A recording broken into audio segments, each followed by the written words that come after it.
There is a force within you that you've been taught to avoid.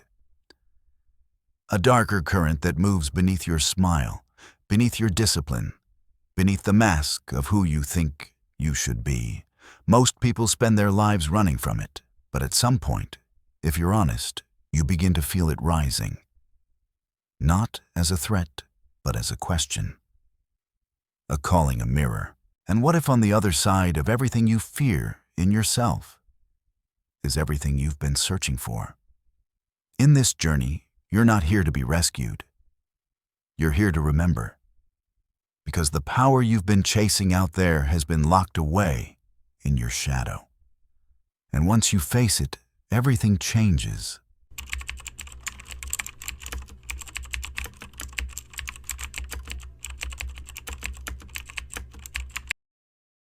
There is a force inside you that you've spent years avoiding. A presence you've been taught to fear, suppress, sanitize. It hides behind your polite smile, your perfect answers, your controlled voice. It lives in your outbursts, your envy, your secret cravings, your quiet rage. You think it's your enemy. You think it will ruin everything.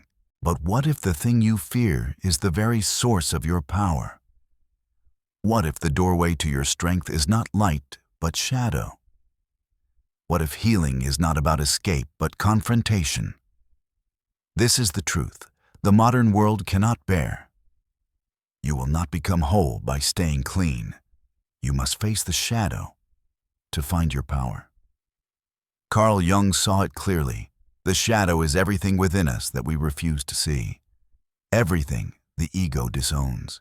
It is not evil. It is exiled. It is the raw material of transformation, unintegrated. And until you meet it, it will control you. It will pull the strings from beneath your awareness, sabotage your relationships, distort your choices, poison your self-worth, not because it wants to hurt you, but because it wants to be seen. The shadow does not seek destruction, it seeks reunion. It is the orphan truth banging on the walls of your psyche, demanding to come home. To face the shadow is to walk into the cave of yourself without a map. To see the parts you've blamed others for, to feel the emotions you swore you were above, to name the fears you've cloaked in superiority. This is not easy. It is not beautiful. It is not safe. But it is sacred. Because every piece of yourself that you reclaim becomes a piece of your power. Not the power to dominate, but the power to stand in truth. The power to love without fear, to speak without performance, to live without apology. This journey is not about fixing the shadow. It is about feeling it, witnessing it, holding it without judgment. And this is where transformation begins, because what you reject in yourself, you project onto the world. You call it bad, you call it dangerous, you call it other. But the world is your mirror, and every trigger is a teacher. Every resentment is a reflection. Every conflict is a clue. The path to freedom begins not with changing others, but with owning what is yours. And what is yours is vast. Your aggression, your lust, your jealousy, your vanity, your desire to be seen, your need to control. These are not sins. They are energies misunderstood. They wreak havoc. Integrated, they become gifts. Rage becomes clarity. Envy becomes ambition. Fear becomes wisdom. Lust becomes creativity. Every emotion carries a message. Every wound holds a key. And the shadow is the vault that holds it all. You will want to run. You will want to pretend you are above this, that you are already healed. But healing is not a destination. It is a practice, a process of remembering what you tried to forget. And in that remembrance, you begin to change, not into someone new, but into someone whole.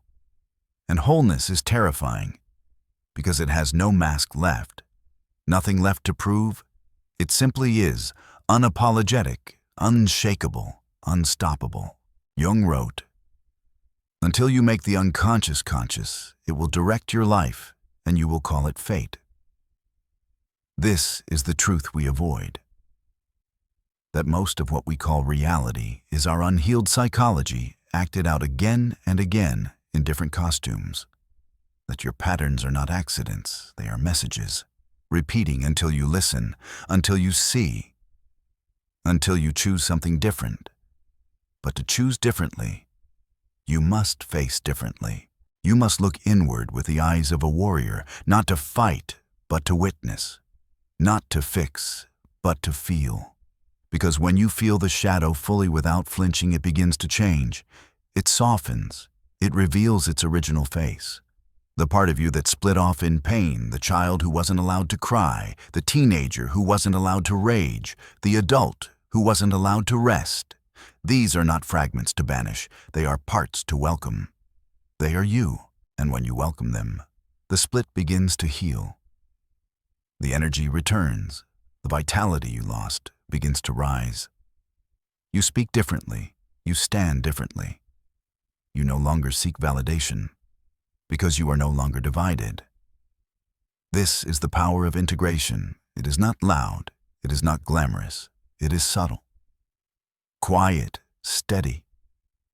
And it changes everything. The world tells you to be positive, to stay in the light. But light without depth is illusion. Light that denies shadow is blinding, not illuminating. Real light includes the dark. Real growth includes grief. Real power includes pain. You cannot rise fully until you've descended. You cannot lead until you've served. You cannot love until you've faced your own hate. This is the paradox of shadow work. The more darkness you can hold, the more light you can carry. And so the question is not, how do I get rid of my shadow? The question is, can I love myself enough to face it? Can you sit with your own anger without acting it out or pushing it down? Can you hold your own sadness without needing to be saved? Can you walk into the places that scare you? Not to conquer them, but to understand them. That is the path of the real warrior. That is the path of the real healer. That is the path of the self. Because the self, the true central archetypal self, is not fragile. It is not afraid of your darkness. It is made of it. It includes it. It holds the opposites in sacred tension, and it calls you again and again. Not to transcend your humanity, but to descend into it, to embody it, to feel every sacred contradiction, and in doing so to become whole. This is the journey. This is the return. This is the alchemy that turns shadow into strength. Fear into fuel, shame into sovereignty. Face the shadow. Find your power. Not out there and here, in the dark, in the silence, in the place you've avoided for far too long. That is where your freedom lives. That is where your life begins again. The unconscious is speaking. Listen. There's a voice that speaks not in words, but in symbols. Not in logic, but in images that move beneath thought, like rivers beneath stone. It does not shout, it does not beg. It whispers in dreams, in fears, in the ache behind your achievements. It hides in what you dismiss, in what you forget, in what you cannot explain. And yet, it never stops speaking. This is the voice of the unconscious, the ancient, vast, untamed force at the heart of your being. It is not your enemy. It is your root system. It is your soul's hidden architecture. And when you learn to listen, really listen, everything begins to change. Because the unconscious is not just reacting to your life, it is guiding it. Carl Jung knew this. He did not approach the unconscious as a dark cellar to be avoided, but as a temple, as a living mythos, as the great underworld from which meaning rises. He saw what others feared to look at, that we are not the masters of our own minds until we reconcile with what lies beneath them. The unconscious holds everything the ego cannot carry. Everything you suppress, disown, rationalize. But it also holds everything you long for. Your forgotten gifts, your buried instincts, your personal mythology. And when the conscious mind begins to collaborate with the unconscious, rather than dominate it, the process of individuation begins, the process of becoming whole. You feel it when your dreams won't let you sleep, when the same patterns repeat with different faces, when life seems to conspire, not against you, but toward your awakening, though often through pain, through rupture, through moments of collapse. The unconscious does not speak the language of comfort. It speaks the language of necessity. It will confront you with what you most need to see, and if you refuse to look, it will manifest externally through conflict, loss, illness, or emptiness. But these are not curses. They are invitations, portals, messages from the depths to listen. You must stop analyzing and start witnessing. You must become still enough to hear the symbolic pulse beneath the noise. Every dream fragment, every strange synchronicity, every emotional overreaction. These are pieces of a larger message. The unconscious speaks in symbols because it is older than language. It is the collective memory of the species and the private autobiography of your soul. It holds within it the archetypes, the primordial patterns that shape our inner lives. The child, the mother, the trickster, the sage, the warrior, the lover. These are not characters. They are forces. They live inside you. They live through you. When you ignore them, they control you. When you court them, they transform you. You are not as in control as you think. And that is not a threat. That is freedom, because what lives in the unconscious is not chaos. It is order that hasn't yet surfaced. It is truth, waiting for the courage to be known. And that courage does not look like conquest. It looks like surrender, like humility, like devotion to something larger than your ego's plans. Dreams are the royal road to the unconscious, Jung said. They are not distractions. They are blueprints, maps, revelations. A snake might slither across your sleep, not as fear, but as transformation. A flood might swallow your home, not to destroy, but to cleanse. An old friend might return, not to comfort you, but to show you what part of yourself you abandoned. Nothing is random. Everything is rich with meaning, if you are willing to feel rather than interpret to sense, rather than solve. The unconscious does not want to be solved. It wants to be seen.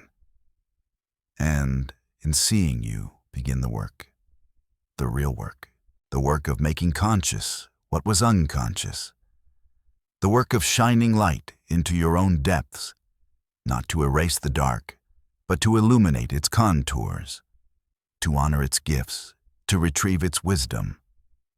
This is what Jung called the shadow, the personal unconscious, the place where your repressed truths, desires, and instincts live. To listen to the unconscious is to make space for the shadow, not to become it, but to integrate it, because only what is owned can be transformed. Only what is faced can be healed. You will know you are beginning to listen when the masks start to fall, when the roles you played begin to feel hollow, when truth becomes more important than performance, when something inside you longs for silence, not as absence, but as access. To listen to the unconscious is to listen to the silence beneath thought, the knowing that precedes knowledge, the wisdom that cannot be taught, only remembered, the self, your true center. Your deep inner authority does not reside in the ego. It lives at the meeting point of the conscious and the unconscious.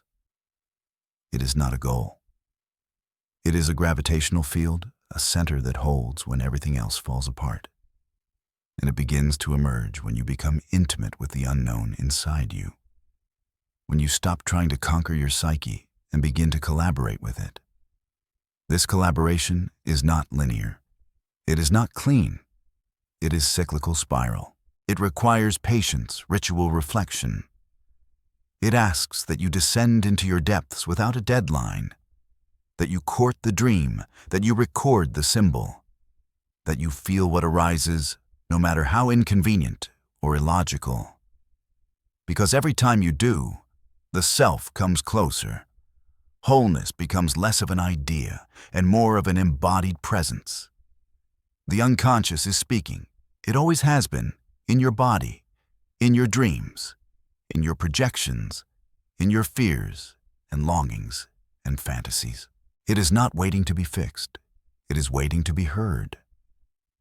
And when you finally listen, not with your mind, but with your soul, you remember what the world tried to make you forget, that you are not a machine to be optimized, but a mystery to be lived. A story still unfolding, a soul still dreaming itself awake. And that dream, that ancient, sacred, symbolic dream, is calling you now. The question is not whether the unconscious is speaking. The question is, are you listening? You cannot heal what you will not see. You cannot heal what you will not see. You can numb it, bury it, mask it with distractions, performance, or virtue. You can surround it with noise and call it progress. You can build a life that looks whole from the outside while silently breaking beneath the surface. But the wound remains because the psyche is not fooled by appearances. It waits, silently, patiently. In the hidden corners of your soul, it holds what you've refused to face. And the longer you avert your gaze, the louder it becomes, until it erupts in anxiety, depression, sabotage, fatigue, disconnection. Not to punish you, but to wake you. Because what you do not see controls you, and only what is brought into the light can be healed. Carl Jung taught that wholeness does not come from perfection. It comes from integration, from bringing the unconscious into consciousness, from daring to see what you've been taught to deny. This is not comfortable work. It is holy work to sit with what hurts, to look directly at what you've hidden, to unearth the roots of your story. Not the version you tell others, but the one your body remembers, the one your dreams keep reliving. It is not enough to want healing. You must earn it with your presence, your honesty, your willingness to see clearly. And what you must see first is the mask, the persona you created to survive. The one who gets the praise, the one who always copes, always functions, always smiles. But beneath that mask is a child who was never heard, a teenager who was never allowed to rage, an adult who was forced to pretend long after they lost themselves. These aren't fragments to discard. They are signals, symbols, gateways to the self. And you cannot reach the self by skipping the shadow. The only way out is through. So you go inward, into the murk, into the memories, into the shame that has no words, into the fears you were taught to suppress, into the grief you've inherited, carried, and passed down. You will want to run. You will feel resistance. But the act of seeing, truly seeing, changes everything. It dissolves illusion. It dismantles denial. It makes room for the truth, which was always there waiting. And this truth does not come in the form of analysis. It comes in symbols, in images, in dreams, in emotional waves that speak the language of the unconscious. The psyche does not heal through intellect alone. It heals through experience, through embodiment, through surrender. It asks that you feel what you've never felt fully, that you cry without justification, that you rage without shame, that you speak what is lived in silence, not for performance, but for liberation. You are not broken. You are burdened with stories that were never witnessed, with pain that was never honored, with emotions that were never allowed to breathe. And these unacknowledged forces do not disappear. They harden into symptoms. They crystallize into addictions, compulsions, emotional paralysis. They disguise themselves as personality traits, people-pleasing perfectionism, avoidance. But at the core is a wound, And at the core of the wound is a truth, a need, a longing, a voice. And until you look, until you see, you cannot reach it. Healing is not fixing. It is remembering. It is reclaiming. It is the act of coming home to yourself. But you can't return to what you refuse to acknowledge. And so you must turn inward, not to control what you feist, but to witness it. To hold it without judgment, to offer it the love that was missing when it formed. This is not weakness. This is strength. To feel is strength. To weep is strength. To be vulnerable. Cracked open, exposed in your truth, this is the rawest form of power. There's no bypass, no detour, no affirmation strong enough to replace the work of seeing. You cannot manifest your way around what you haven't owned. You cannot spiritually ascend away from your pain. That path only leads to further fragmentation. The soul does not want escape. It wants embodiment. It wants presence. It wants you to stop pretending and start listening to your dreams, your body, your sadness, your truth. When you begin to see not just with your eyes, but with your heart, the unconscious begins to shift. The shadow softens, the exiled parts step forward. They trust you again because you have finally shown up. Not as the polished version of yourself, but as the one who dares to witness reality. And in that, witnessing healing becomes possible. Not overnight, not in a straight line, but in slow, spiral-shaped returns to your essence. To see is to open the door. To stay is to walk through it. And every time you do, you reclaim a part of yourself you once believed was unworthy. You gather your scattered pieces, you unbury your voice. You begin to speak not from the surface, but from the soul. And that voice is unmistakable. It shakes rooms, it breaks spells, it carries truth into places where lies once ruled. You cannot heal what you will not see. But once you see once, you truly see the healing begins on its own. Because what was hidden is no longer alone.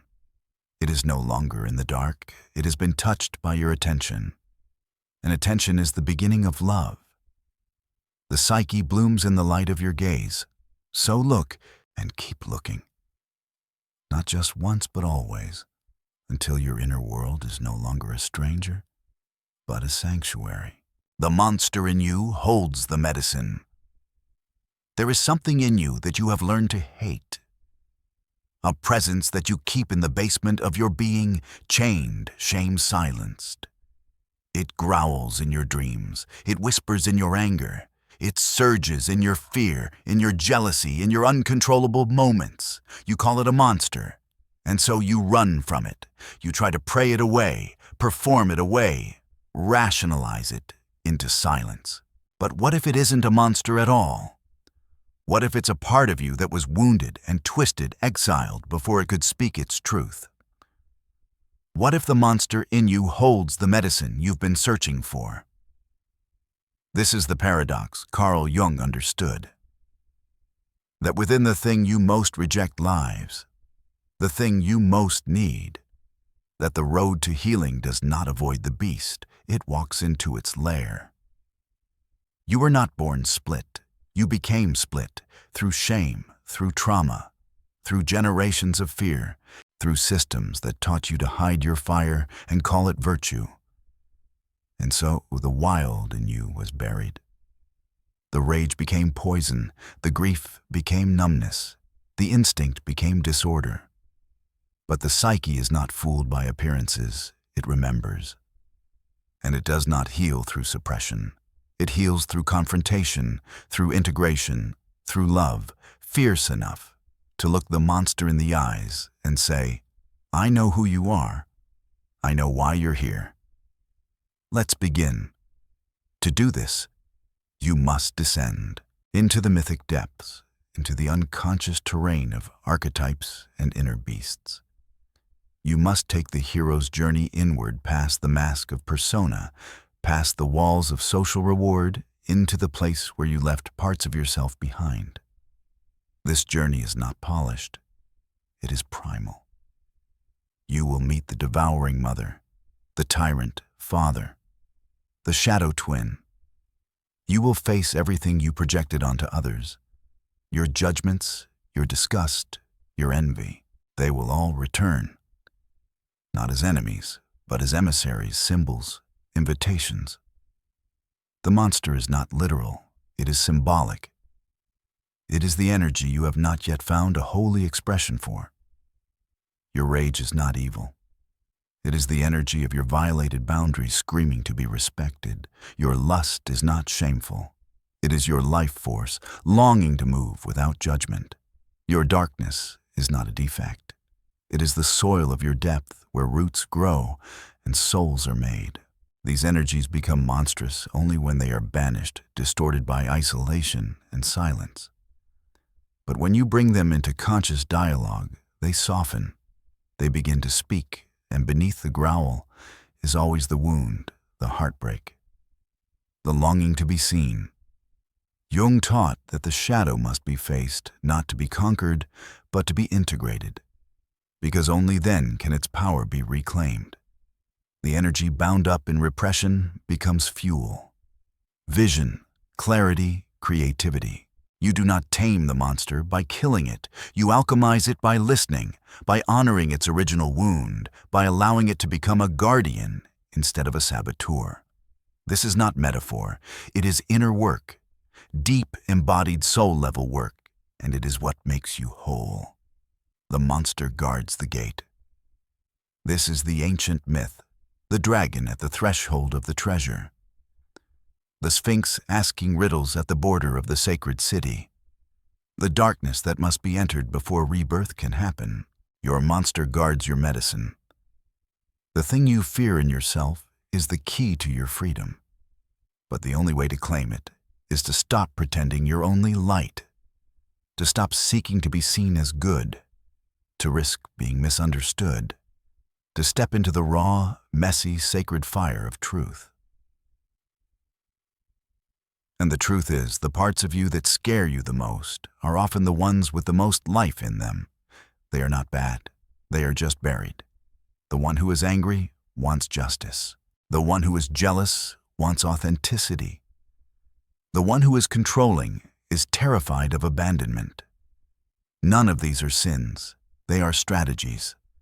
Primitive protective responses to wounds you've never been allowed to grieve. And when you grieve, when you hold those parts in the light of love, they begin to evolve. They begin to transform. The monster begins to remember its name. This is inner alchemy, the transmutation of shadow into gold. Not by denying darkness, but by dignifying it, by naming it, by giving it ritual and voice. You may scream, you may weep, you may sit in silence and shake. This is not regression. This is reclamation. This is you touching the raw edge of your soul and finding that it does not destroy you. It delivers you into power, into presence, into the truth you were never taught to trust. So go to the place you fear, not recklessly, but reverently. Go with courage and support.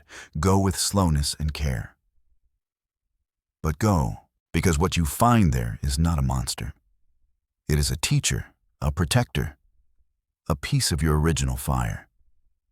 And once you've made peace with it, it will walk beside you, not as something to hide, but as something to honor, as power, as clarity, as the fierce, uncompromising force of your becoming. You are not here to be palatable. You are not here to be perfect. You are here to be whole. And wholeness includes the beast, includes the ache, includes the holy chaos that breaks you open so something real can rise. The monster in you holds the medicine. And the moment you stop running, it becomes your guide. Descend into the dark to rise whole. The descent is not a detour. It is the way beneath the surface of everything you believe you are. Lies, another world untouched by logic. unbothered by the roles you've performed, untainted by the masks you've learned to wear. This is the realm of the unconscious, the place where the soul waits, silenced but not gone. In this underworld of images and instincts, of wounds and wonder, your forgotten self calls out, not with words but with symbols. Nightmares, compulsions, the ache in your chest that has no name. These are not problems to fix. They are messages to receive. Because the truth is this: if you want to rise whole, you must first descend. The modern world fears the descent. It worships light speed, ascent. We're taught to climb, to rise, to escape our discomfort. But the psyche does not work that way. The soul is not linear. It is spiral. It is seasonal. It must go down before it can go up. Carl Jung understood this. He knew that psychological growth is not about self-improvement. It is about self-confrontation. Not about becoming someone else, but becoming who you were, before the world told you who to be. And that becoming begins when you stop running from your darkness and start walking toward it, step by trembling step. In mythology, all heroes must journey into the underworld. Orpheus, Persephone, Inanna, Christ. Each one descends into death, into shadow, into silence. This is not fiction. This is archetype. It is the story of every soul called toward wholeness. The descent strips you. It takes what you thought you needed. It burns what was never real. It confronts you with the pain you've buried and the truth you've avoided.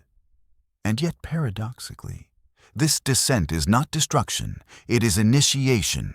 It is the womb of transformation. The cocoon, the cave. The dark night of the soul where your old self dies and something sacred begins to stir. You do not descend because you failed. You descend because something deeper is ready to rise. But first you must meet what lives in your shadow. The parts you've exiled, the emotions you've repressed, the truths you've censored to be loved. Rage, envy, sorrow, longing. These are not defects.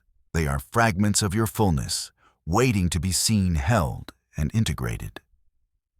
And this cannot be done by force.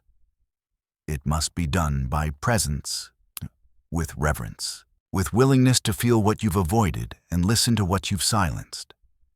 This is where the alchemy begins. The inner fire that does not destroy, but transforms. You will feel lost here. Confused, untethered. But that is the point. The ego cannot lead you through the dark. Only the soul can, and the soul speaks differently. It whispers through dreams. It stirs through symbols. It moves in images, sensations, synchronicities. Do not try to analyze this space. Feel it. Allow it. Trust that what breaks you is also breaking you open. You may feel like you're falling apart. That is not a failure. That is the collapse of a false structure. The old self unraveling, so the true self can emerge. It is terrifying to let go of who you've been, but your becoming depends on it. The persona, and the socially accepted mask, must crack for the self to shine through. And when it does, you will not become perfect. You will become real.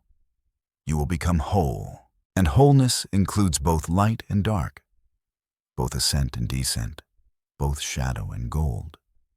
In this process, you will encounter the anima and animus, the inner feminine and masculine. These are not gendered roles. They are sacred energies. The anima invites you to feel, to receive, to descend with grace and honor your inner life. The animus invites you to act, to speak, to stand in your truth with clarity and power. When distorted, these forces become tyrannical or submissive, chaotic or rigid. But when balanced, they bring inner harmony. They restore the sacred marriage within. And this inner union is the key to individuation. the path of becoming your true self. Individuation is not about escaping the world. It is about returning to it as someone transformed. It is the integration of all your parts, shadow and light, masculine and feminine instinct and insight. It is the path not of perfection, but of authenticity. And it cannot be walked without dissent, without rupture, without the holy burning that empties you of what no longer serves. The descent may come as a crisis, a loss, a betrayal, a breakdown. But beneath that surface event is a sacred invitation. Come home. Come home to the truth you buried. Come home to the voice you silenced. Come home to the self you left behind in order to be acceptable. And when you say yes to that invitation, you do not rise immediately. You dwell, you feel, you grieve. You allow the transformation to do its work beneath the surface. And then slowly the rise begins, not as a leap, but as a return. You begin to speak differently, walk differently, see differently. You no longer need to perform. You no longer fear your shadow. You carry it with humility, with compassion, with strength that was forged in silence. You are not who you were. You are more, not in the eyes of the world, but in the truth of your being, because you dared to descend. This is the secret descent, is the path to the sacred descent, is the birthplace of wholeness. Descent is not the opposite of light, it is the doorway to it. The soil in which the soul takes root, the night from which dawn is born. And only those brave enough to enter it will ever know what it means to truly rise, why we fear the parts that can save us. We do not fear the darkness because it is dangerous. We fear it because it is honest, because it strips us of pretense, tears away the masks, and confronts us with parts of ourselves. We were told to hide not because they were wrong, but because they were powerful. The parts that could speak truth when it was inconvenient, the parts that raged when boundaries were crossed, the parts that wept without apology. These are not weaknesses. They are exiled strengths, but we learned to fear them. We learned to call them too much, too wild, too unpredictable. So we buried them beneath compliance, beneath performance, beneath silence. And then we wondered why we felt so lost, so numb, so incomplete. The tragedy is not that we lost them. The tragedy is that they were the very parts that could have saved us. Carl Jung understood this with terrifying clarity. The psyche does not simply forget what you reject, it stores it. In the shadow, in the depths of the unconscious, not as a punishment, but as protection. Because the soul refuses to amputate what is essential, what you exile becomes mythic, archetypal. It grows claws, not because it is evil, but because it has been caged for too long. And when it finally emerges, it does not ask for permission. It demands to be seen. That demand is your trigger, your symptom, your crisis. But beneath it is the cure. The only way out is in. You see what you fear in yourself is often your most potent medicine. The anger you suppress contains your clarity. The grief you avoid carries your compassion. The wildness you tame holds your creative fire. These are not obstacles to your healing. They are the gateways. But to walk through them, you must feel them, face them. Listen to them like lost children returning from exile. They are not here to shame you. They are here to restore you. But they will not do it politely. They will scream. They will thrash. They will test your willingness to love the parts of yourself you were taught were unlovable. And this is why we fear them, because true healing does not flatter the ego. It dismantles it. It shows us that we were never the polished mask, never the perfect role. That our truth is messy, wild, contradictory.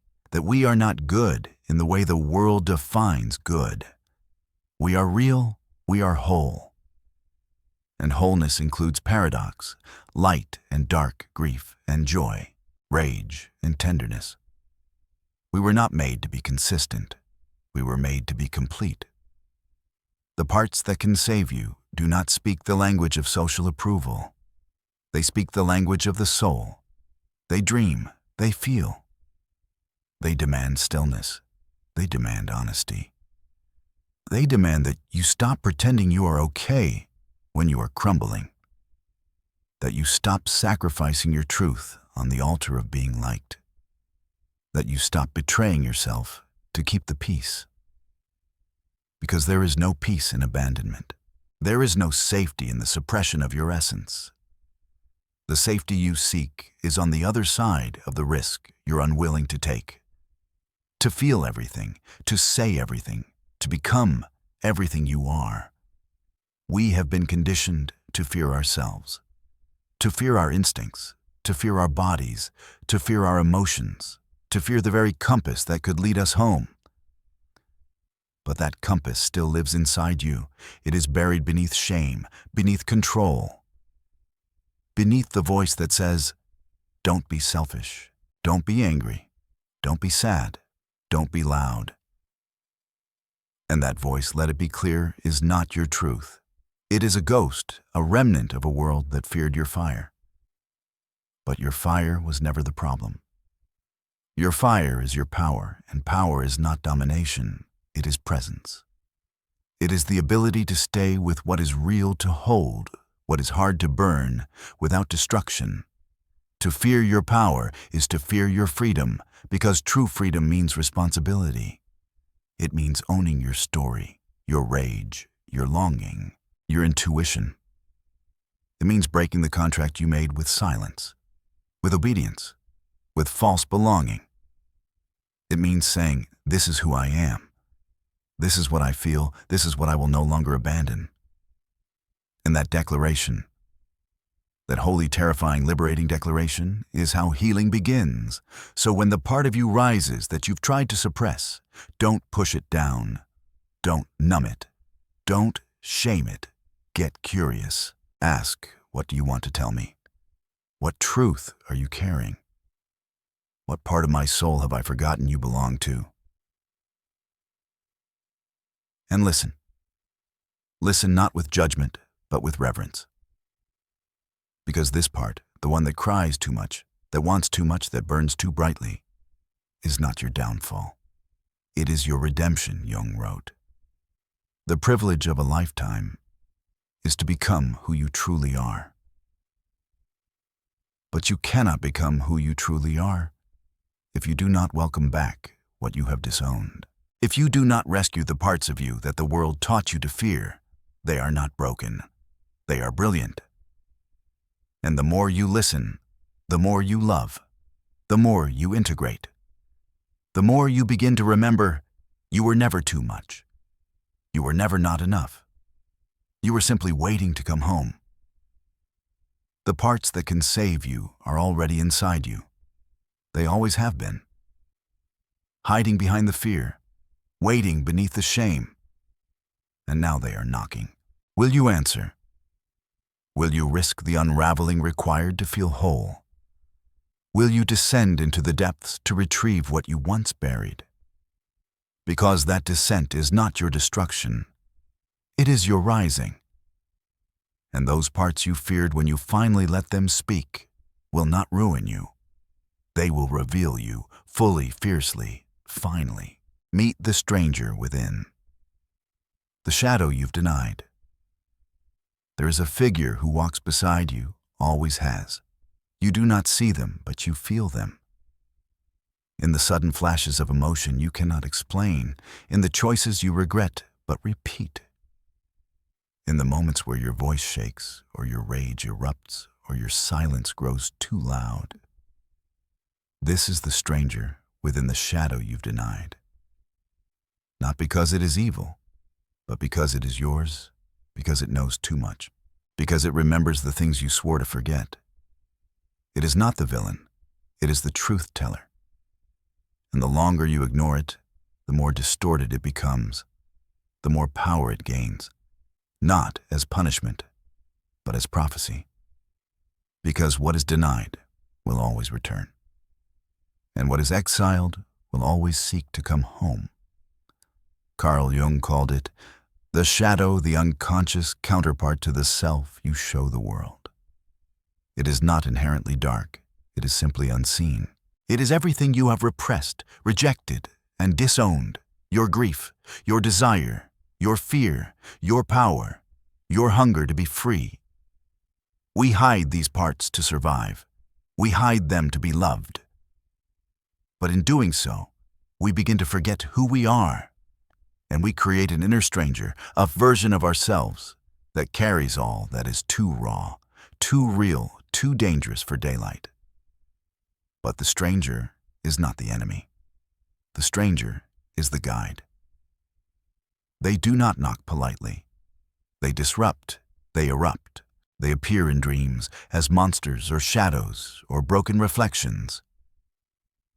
They speak through projection, through conflict, through the people who trigger us most. They are not asking for obedience. They are asking for integration, because your soul does not want you to be perfect. It wants you to be whole. And wholeness is impossible without the stranger. To meet this stranger is not a metaphor. It is a descent, a confrontation, a sacred unraveling. It is the moment you stop running and turn around, the moment you step off the path of appearances and enter the forest of your own psyche. You will not be given a map, only symbols, only signs: the owl, the serpent, the mirror. The door that appears in your dreams, but you never open. Open it. The part of you that you fear the most is holding the key.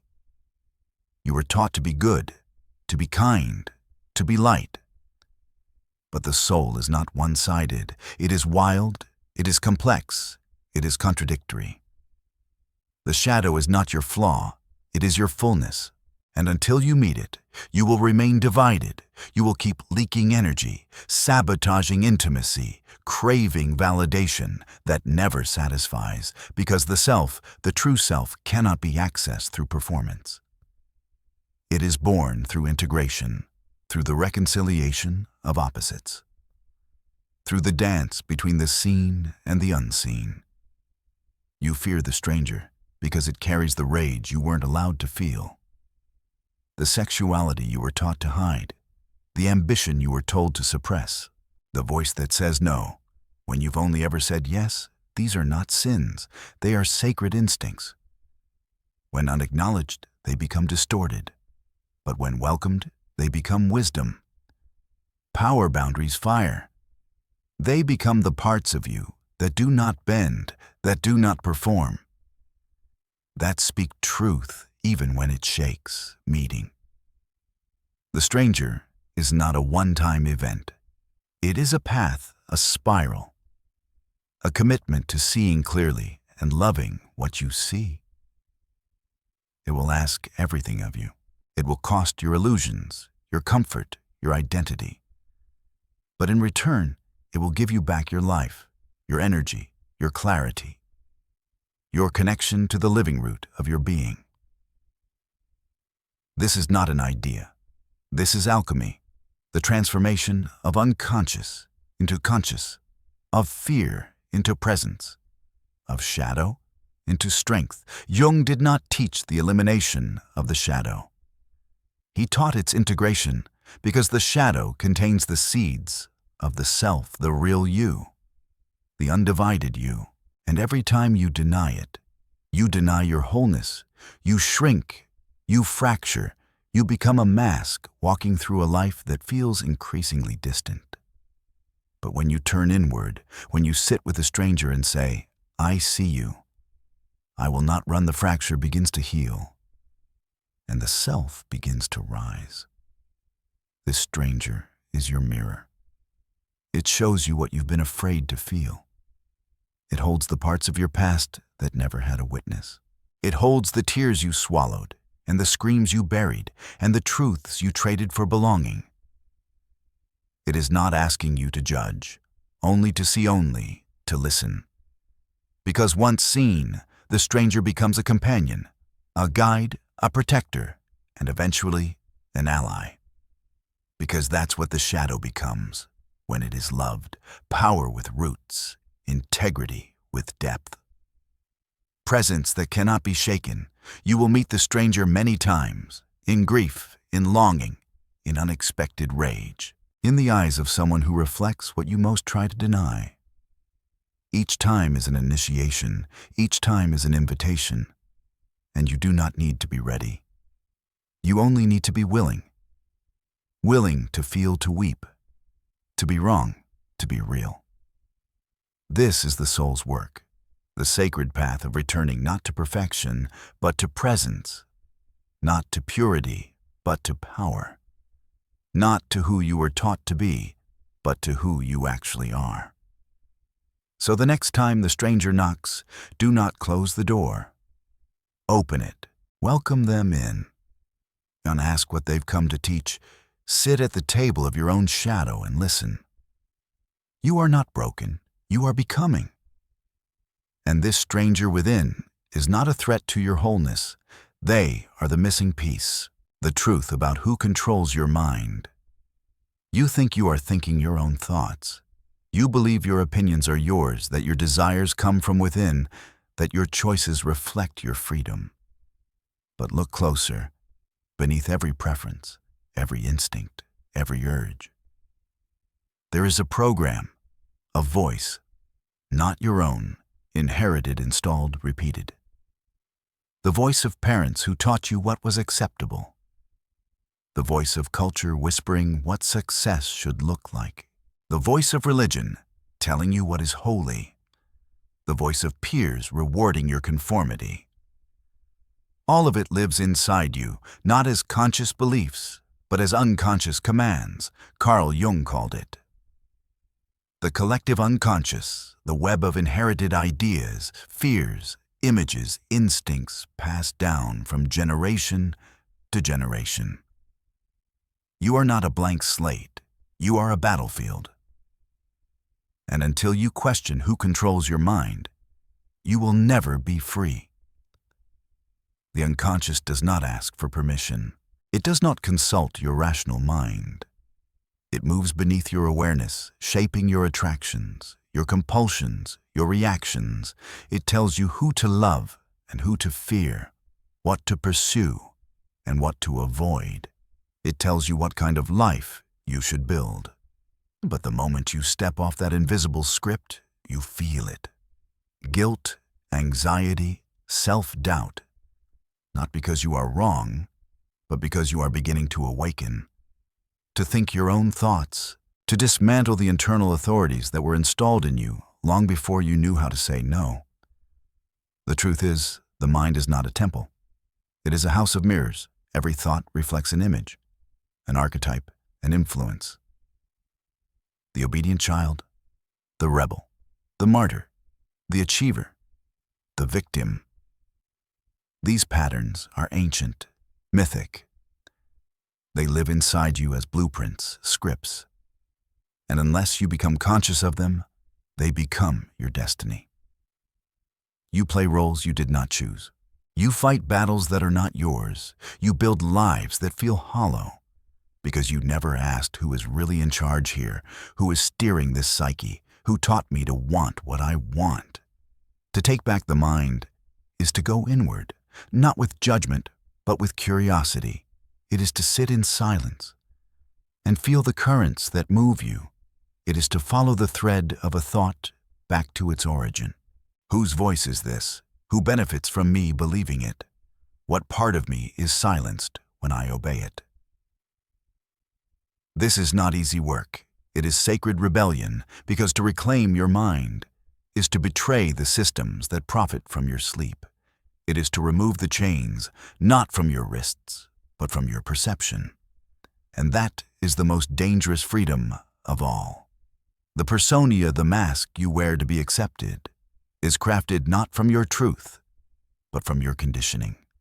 It smiles when you are angry. It nods when you want to scream. It blends in, performs, obeys, but beneath it is the self. The unfiltered, undomesticated, sovereign center of your being. The self does not conform, it does not flatter, it does not live according to scripts. It lives according to symbols, dreams, intuition. It emerges when the persona begins to crack, when the unconscious begins to speak, when the old voices no longer feel like home. Jung believed that healing is not about becoming better. It is about becoming conscious, about integrating what you've disowned, listening to what you've silenced, feeling what you've avoided. And this integration does not come through willpower. It comes through surrender, through inner listening, through the slow, relentless act of becoming honest with yourself. You cannot heal a mind you do not understand. You cannot change a pattern you do not see. You cannot reclaim a soul you've never met. And the soul lives not in the mind, but beneath it, in the dark, in the wild, in the places you were told not to go. This is why dreams matter. Symbols matter, triggers matter. They are not distractions, they are revelations. They are the unconscious speaking in its native tongue. A snake is not just a snake. A storm is not just a storm. A fall is not just a fall. These images come bearing truths your rational mind cannot grasp. They are the mind's ancient language. And when you begin to pay attention, truly pay attention, the unconscious begins to open. It reveals not just your personal wounds, but the collective ones, the ancestral ones, the archetypal patterns playing out through your life. You are not just healing yourself, you are breaking a cycle. You are ending a spell. You are saying it stops here. The shame ends here. The fear ends here. The lie ends here. But to do that, you must confront who taught you to believe it. You must question every inner voice that tells you to shrink, to hide, to conform. Not to destroy it, but to understand it, because once you understand it, it loses its grip. It becomes a ghost, a story, a chapter you can finally close. And then, only then, can your true mind begin to speak. Not the mind you inherited, the mind you were born with. The clear mind, the creative mind, the mind that does not seek approval because it is rooted in soul. In truth, in the timeless rhythm of your own becoming, this mind does not react, it responds. It does not perform, it expresses. It does not obey, it listens. And what it listens to is not culture, not fear, not history, but the living presence of the self within you. You think you are thinking your own thoughts, but the moment you begin to question them, to trace their origins, to meet the unconscious forces that shape them, that is the moment you begin to wake up. That is the moment you begin to remember. You are not a puppet of the past. You are not a prisoner of your programming. You are the one who can choose, who can unlearn, who can rewrite the story. But only if you are brave enough to ask the question that begins all healing. Who is really in control of my mind? The power of a mind that thinks alone.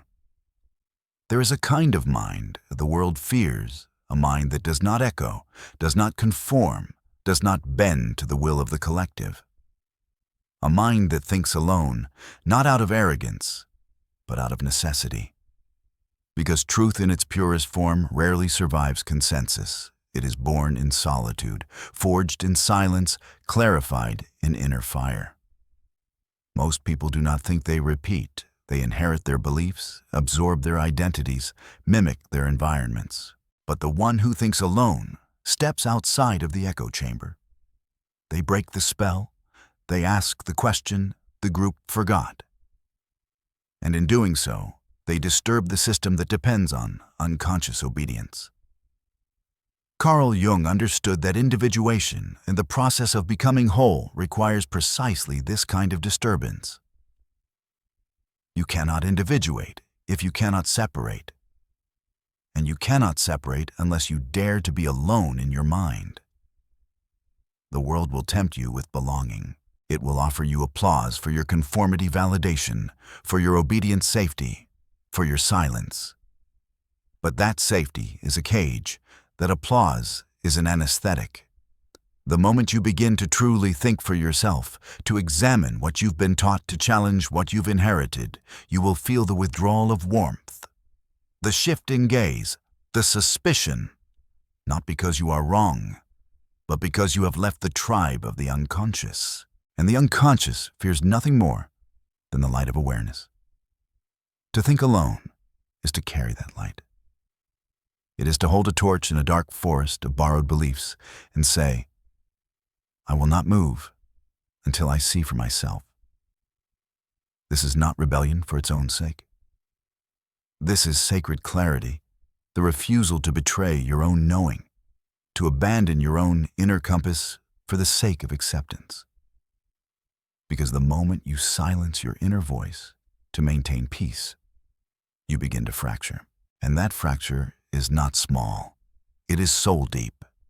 You start to doubt what you feel, to question what you sense, to defer to others' truths until your own becomes a whisper beneath the noise. But the one who thinks alone reclaims that whisper. They turn inward and amplify it. They choose truth over tribe, integrity over image, depth over comfort.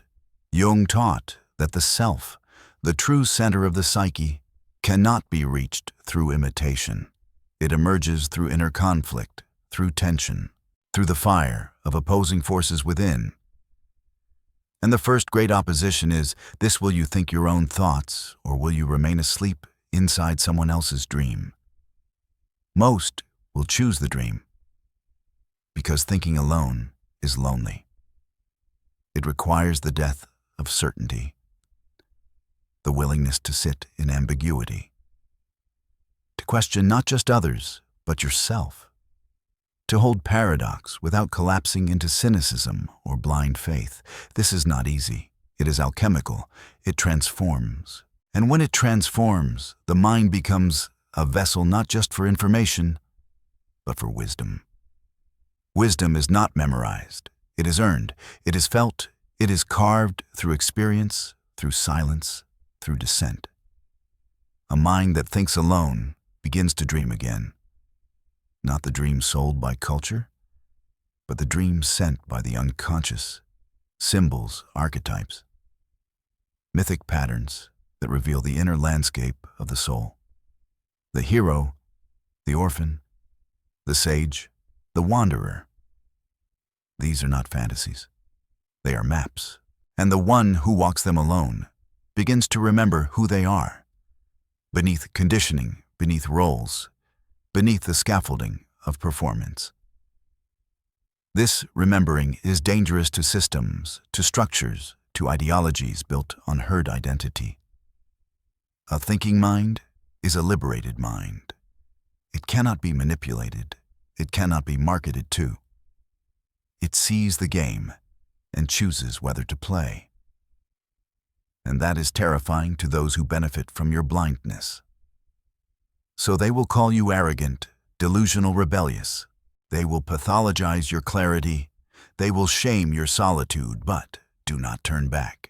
Do not apologize for waking up, because the world does not need more obedient minds. It needs more minds on fire with their own seeing. To think alone is not to reject others. It is to stop abandoning yourself. It is to become so internally anchored that you can be with others without becoming them. To listen without absorbing. To disagree without disconnecting. This is sovereignty. Not control over others, but authority within. The ability to stand in the storm of projection and remain rooted in your own clarity. This is the mind.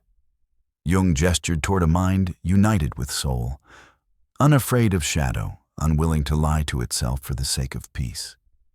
And yes, it is painful. The path of the thinking soul is marked with exile. You will lose relationships that depended on your silence. You will walk through deserts of doubt. You will feel like a foreigner in your own culture. But in that solitude, something holy begins to grow. A flame that does not flicker with others' opinions, a truth that does not seek permission, a voice that remembers itself. And that voice is your compass. Not the loudest voice, but the truest. Not the most praised, but the most enduring. The power of a mind that thinks alone is not in its defiance. It is in its devotion to truth, to soul, to the mystery that lives beyond consensus. This mind is rare. It is sacred. It is the birthplace of visionaries, artists, mystics, healers. It sees what others overlook. It hears what others deny. It speaks what others fear. And in doing so, it becomes a mirror, a fire, a seed of awakening in a sleeping world. So if you find yourself thinking alone, do not shrink. Do not rush to belong. Breathe, listen. Trust. You are not lost. You are becoming real. You are not behind. You are ahead. Because only those who walk alone in the forest of the mind will ever find the clearing where the self waits whole and luminous, ready to return you to the truth you were never meant to forget. The death of who you pretended to be. There is a version of you that was never real. A performance. A sculpture carved from fear, approval, expectation. You did not create it out of malice. You created it to survive, to belong, to be loved in a world that rewards the palatable and punishes the authentic. This version smiles when it wants to scream, nods when it wants to resist, agrees when the soul is on fire. It fits in, it adapts, it succeeds even, but it is dying. It is suffocating under the weight of its own perfection, and the longer you wear it, the further you drift from who you truly are. To kill the false self is not a crime, it is a sacred right. A return, a resurrection. Carl Jung called this mask the persona, the identity you crafted to meet the world necessary. Yes, but dangerous when mistaken for the self. The self is not polite. It does not always make sense. It is primal, intuitive, contradictory, alive. The false self fears the self because the self cannot be controlled. And control is the currency of the persona, so it clings, it hides, it performs. It convinces you that to be loved, you must be less. But the soul does not want your obedience. It wants your truth, and truth by its nature will burn through the false. To kill the false self is to betray everything that is not yours, the inherited roles, the cultural scripts, the ancestral shame, the borrowed values. It is not violence. It is liberation, a shedding, a sacred undoing. Like snakeskin sloughing off in the dark. You do not need to become someone else. You need to unbecome what you are not, and this process is not gentle. It is crucifixion. It is descent. The persona will scream. It will cling to your image, your reputation, your safety. But you must let it die. Because beyond the death is the freedom. No one could give you, because it was never theirs to give. It was yours to reclaim. The false self dies in stages. In the moment you speak a truth you've buried. In the moment you say no with your whole chest. In the moment you stop apologizing for your depth, your fire, your pain. Each act of courage is a dagger. Each moment of honesty is a funeral. And slowly, beautifully, the performance begins to fall away. You stop trying to be liked. You stop needing to be understood. You stop filtering your soul through the lens of acceptability. And what rises from the ashes is not a polished self, but a real one. Raw, wild, sacred Jung understood that this death is necessary for wholeness. Individuation is not self-improvement. It is self-confrontation. It is looking in the mirror and asking, whose life am I living? Whose dreams am I chasing? Whose values am I protecting? And when the answers come, they do not always flatter, but they free. They reveal the architecture of the lie. And once you see the lie, you cannot go back. You cannot pretend you don't know. You cannot keep betraying yourself for the comfort of others. That betrayal is the wound, and only truth heals it. But to live from the self requires the death of the persona. And that death often feels like madness. You will lose people. You will disappoint family. You will no longer recognize the face you wore for decades. But do not mistake this unraveling for destruction. It is initiation. It is the price of being whole. The false self must be crucified for the self to resurrect. This is not symbolic. It is psychological, emotional, spiritual. And it happens not once, but again and again. Every time you choose integrity over image, depth over comfort, soul over spectacle. The false self thrives in noise, in distraction, in applause. It feeds on the external. But the self emerges in silence, in solitude. In the still places where your only mirror is your soul. To kill the false self is to stop running, to stop performing, to sit with the ache and let it speak, to touch the grief of 1,000 hidden selves who died in your silence. This grief is holy. It is the baptism of your return. You will cry, you will rage, you will mourn. And through that mourning, something ancient will awaken a voice that does not beg a presence, that does not bend a love, that does not disappear when you are no longer easy to digest. This love is yourself. It has been waiting beneath the mask. It has survived exile, repression, rejection, and it does not need to be created. Only uncovered, only remembered, and it remembers everything. The fire you dimmed, the dreams you buried, the boundaries you dissolved, the voice you silenced. To kill the false self is to bring these back to life, not for revenge, not for validation, but for wholeness, for truth, for the aliveness you were always meant to embody. This is not about rejecting the world. It is about reclaiming your place in it, not as a copy, not as a shadow, but as a sovereign soul. The death of the false self is not an end. It is a beginning. It is the place where your real life starts, where the masks fall and the mirrors break, and you finally meet the eyes of the one who has been waiting all along you.